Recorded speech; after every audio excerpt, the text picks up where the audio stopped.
nato ang sister station nga to sa Bombo Radio Cagayan de Oro alang sa tong Bombo Reports Mindanao Connection pinaagi ni Bombo Pete Gambe.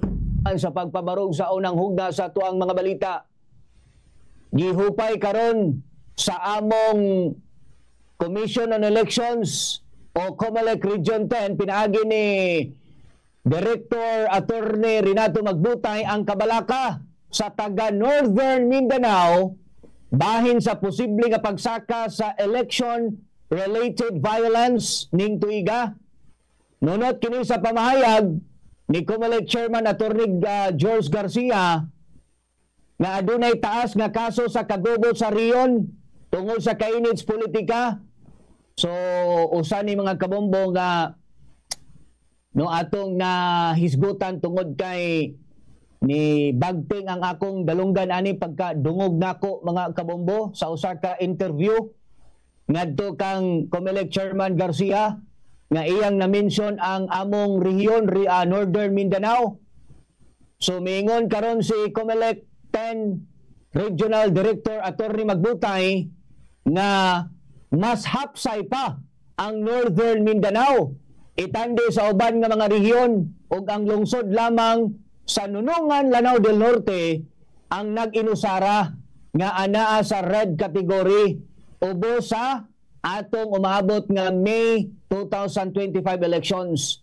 Nagpasabot kini nga misipyat lang si Garcia sa pagsampit kay ang taas nga tensyon sa mga kandidato nga ana sa pipila ka probinsya sa BARM region o dili dinhi sa Northern Mindanao.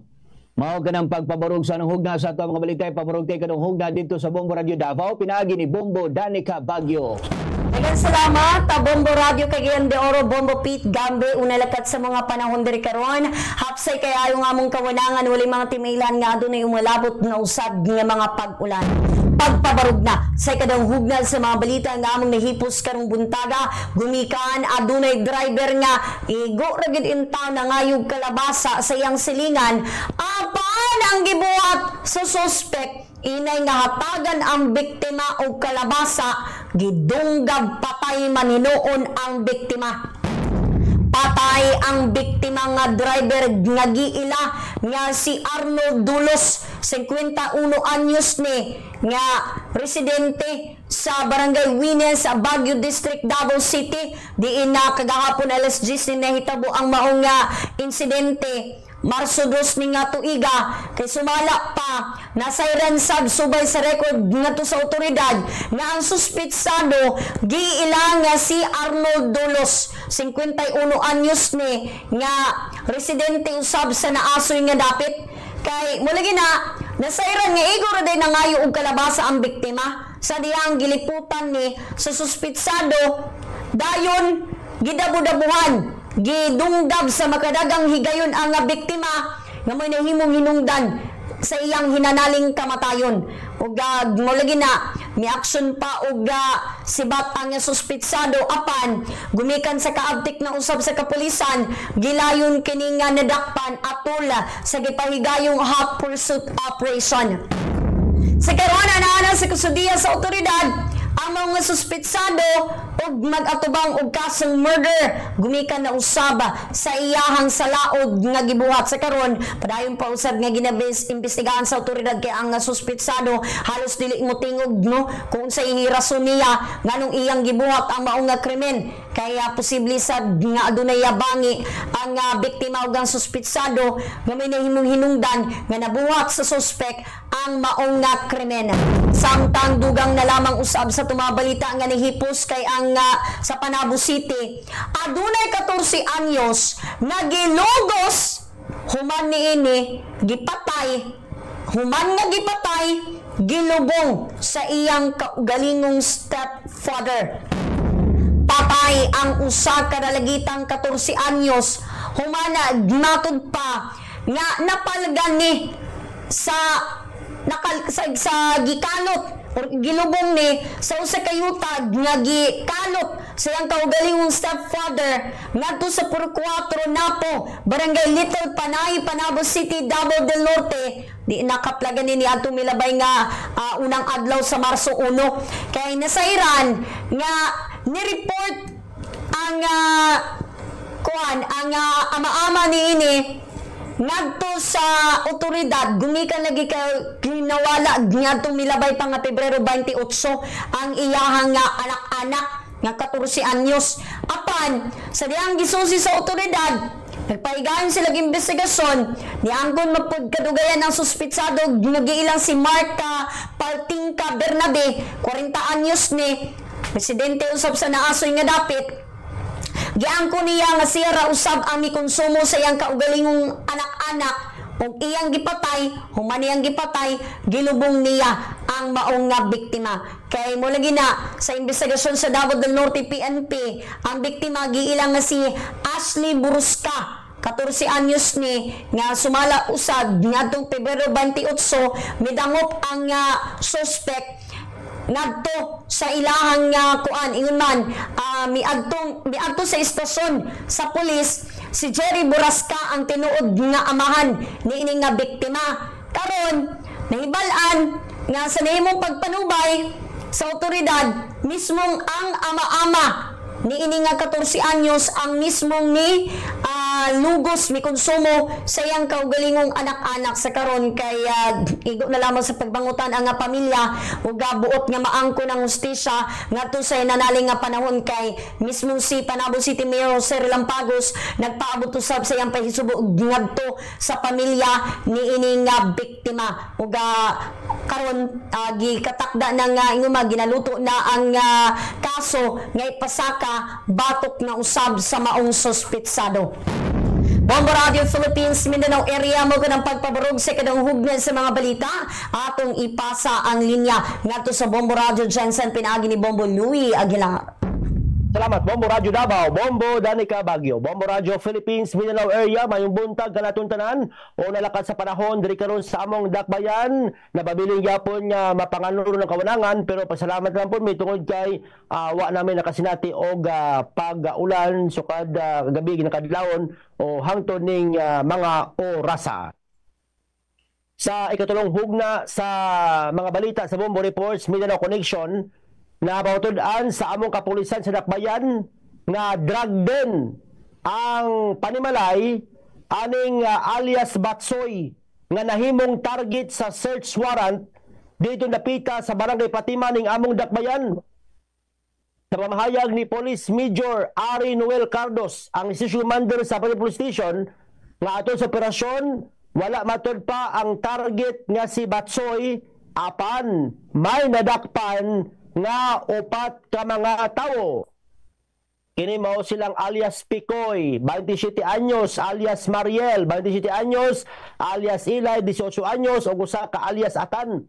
Atol sa operasyon, naa sa 25 grams ang nakuha no sa gituang dining droga o mukabat sa 170,000 pesos ang kantidad sa maong illegal drugs. Doon na po yung mga nakuha dito sa area, mga nagkadaiyang buhi nga bala. O nya, may mga ebidensya po na matuod nga ang maong area nagsilbi nga drug den, gawas pa nga daghan ang mga nagaadto sa nasamping nga lugar, nagikan sa nagkadaiyang dapit. O nakitingalahan sa masilingan nga klase-klase, mga naung, daghan man ang tao nagaadto nga gikan sa lagyo nga lugar. Tumoto ang mga pagduda primero nga murag dili gid maayo ning kalihukan diya sulod sa kanang balay nga na. Moto gi-applyan og search warrant sa among mga tigpatuman sa balaod. So ang mga nadakpan gipasakaan nagkaso karon pero napabiling pasilda diya sa Maya Fatima Police Station. Sa Pikas Bayan Bombo Radio Philippines Mindanao area, update lang nga itong nahitabo nga shooting incident aging gabi diri sa among dakbayan tungod kay hugot karon ang investigasyon sa among otoridad sa pagpamusil niya itong 3 ka lalaki sa Purok San Vicente Labangal ning among dakbayan. Naningkamot ang kapulisan aron mailhan kung kinsa ang mga responsable. Kay karon blanco pa ang among mga otoridad ug kinsa ang namusil ug unsa pud ang motibo. Gani gila ang nasampit nga mga biktima nga si Perjan Pugoy, 34 anyos, o sa ka area manager nga taga Kennery Pulumulok, Sao Cotabato, o ikaduha kaning si J Kabahog, 24 anyos, taga San Antonio, Davao City, o Gray Luminugi, 30 anyos, nga taga Poblacion 1, Villanueva, Misamis Oriental. So basta impormasyon nga nakuha, nga kining nasamping kay tulo ka mga biktima, mga nag-abang nag-abang sila og balay, dinapita sa may barangay Labangal, pero ang naitabo kalit matod pa may botho ang nagnusadang suspek o gipang pusil kini mga biktima hinungdan nga nakaangkon o nagadayang sama pirusilan sa lawas.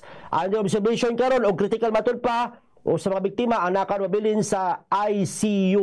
Ang kapulisan gipaniguro nga madakpan o mailan suspek aron nga makapasangat og kaso pinaagi sa regular filing Bombo Radio Mindanao. Mao katulong hugna sa mga balita sa Bombo Reports Mindanao Connection. Atong ipasa ika-upat sa Bombo Radio Butuan. Pinagi ni Bombo, Binji, Barasan. Salamat Bombo Loy, Lars, Bombo Radio Johnson. Sa mga kats parawan, Dris Mudakmayat, Butuan, garo mga taknaa, pagugnaon, nagabog na palibot. Tunog, gibulan kami gabon na, garo mga taknaa, doon na po'y pangalod. Nga posible maghatod kini pagkuhan sa kalabay sumabot ng mga oras. Detalya na sa iyong na sa mga balita gikan diri Pitas Bombo Radio Butuan alang sa Bombo Reports Mindanao Connection. Midalikyat ang Secretary sa Department of Social Welfare and Development to DSWD. Ang si Secretary Rex Gatchalian dito gadapita sa may area sa Siargao Island. Kansa iyausab nga dalikyatan ang mga partner nga mga tindahan alang sa implementasyon sa walang gutom program, partikular sa lungsod sa Dapa, Surigao del Norte. Iniyausap nga na saksihan na personal ang mga beneficiaryo nga meredeem sa ilahang food item gamit ang ilang food e-voucher. Ato sa pagbisita gitumbok ni Gatchalian ang kaimportante nga doon nag access sa food redemption points. Kansang walang gutom program, nagasuporta matod pa kini sa 403 ka mga beneficiaryo dintog napita sa lungsod sa Dapa, Surigao del Norte. Naghatag kanilang access sa manungdanon nga food item pinagi sa tulo ka partner retail store ang maghatag og supply ngadto kanila particular kining LKC General Merchandise nga nag-supply og GoFood sama sa bugas, pan o guban pang energy sources. Samtang ang Wild Davao Meat Shop naghanyag usab kini og Go Proteina ug ang Catriona Fruits and Vegetable Stores naghatag usab og Glow Foods sama sa prutas o gulay. Ang sa walang gutom program nagatinguha sa pagkigbatok sa food insecurity pinagis paghatag og sa low income families og access sa mga sustansyadong pagkaon. Pinagi matun pa sa ilahang partner retailers ang mga beneficiaryo makaredeem sa essential food nga mga item isip pagsiguro na wala na matun pa mga Pilipino ang magutman. Una Bombo Radio Mindanao ang ikapat na ugna sa Bombo Reports Mindanao Connection. Sa ato mga balita this time atong ipalabyo itong signals Bombo Radio Coronadal. Pinagisab ni Bombo Donald Pitogo. Salamat Bombo Radio Butuan, Bombo Benji Barasan, mga kabombong may buntag kanatong tanan. Kas panyempos dakyan sa kondal karong buntag sa Lunes, Marso 3, 2025. Og karong adlaw, formally mag-start ang Soksarjan Regional Athletic Association meet dinhi sa amuang Dakbayan sa Coronadal. Friendly kaya nga amon panyempo, walay mga pagulan nga experience sa amuang Dakbayan karong buntag og sa 12 oras. Sa among area of responsibility. Mamarag na sa ikalimang hugna sa atong mga balita sa Bombo Reports Mindanao Connection. Mga kabombo, nagapadayon sa gyapon sa karon ng investigasyon sa mga katapo sang 6th ID Philippine Army o Joint Task Force Central sa minuntad nga sa kaengkwentro sa tunga sa duha ka grupo sa Moro Islamic Liberation Front o MLF na minuntad sa barangay Makabuhal, Tugunan, Special Geographical Area, Bangsamoro Region Muslim Mindanao o SGA BARM. Sa bala sa 6th ID, ang grupo ginpangunahan ni Kundutoy nga usa ka miyembro sang MLF National Guard batok sa grupo ni Apang Abdul Karim nga commander sang 118th Base Command sa More Islamic Liberation Front. Sumala pa sa investigasyon, misugod sino pa sa enkwentro ang duha ka grupo sang kalitra man daw nga gipusil si Commander Badboy o kon si Pli Zakaria Abdul Karim sang katapo sang 118th Base Command sang gabi sang Sabado, Marso 1. Nagatuo po na militar nga mibalos na retaliatory attack sa grupo ni Apang Abdul Karim batok sa grupo ni Kundutoy nga maoy mituga sa enkwentro sa grupo sa mga lugar. Sa karon, padayon sa gyapon ginomonitor sang PNP ug AFP ang sitwasyon sa lugar o wala po natala nga pilason sa maron or napatay sa mga enkwentro. Sa liwat, padayon sa gyapon ang pagpangganyat sang 6th Philippine Army Joint Task Force Central nga magsungka na sang lost firearms labi na gid sa parayon nga naghilapit nga local campaign period sa area sang BARM. So hingyo ina sang aton nga 6ID spokesperson Lieutenant Colonel Ronald Arbon sa paghinabi sa Mamboradyo nga basta lagi hindi otorisado nga modala sang armas dapat isungka kini sa gobyerno kay naay Small Arms and Light Weapons Management Program ang gobyerno aron isungka kini sang malinawon og matawhay nga wala enkwentro nga maluntad. So padayon sa gyapon nilang kampanya og panawagan sa karon sa makatapo sang More Islamic Liberation Front nga mag-upod, magkunkur sa layi ag sa otoridad aron safe og luwas ang eleksyon sa ilang lugar. Madumduman nga 32 ka mga banwa sa BARM region ang inakabig sa karon nga yara sa red category bangod sa series of intense political rivalry, presence of local terrorist groups and lawless elements sa maong lugar. So padayon sa gyapon ang kampanya sa otoridad ana og gipasiguro pod sang 6ID nga magabulig ang ilahang linyada sa PNP o ang lead agency, ang COMELEC, sa malinong og matawhay nga eleksyon sa palabuton nga Mayo 12, 2025. Mao kada na i-post naton nga balita nagikan sa area of responsibility sa Mamboradyo Coronadal. Atong ibalik ang koneksyon sa Mamboradyo Cagayan de Oro, Pinay Kambombo, Pete Gambe.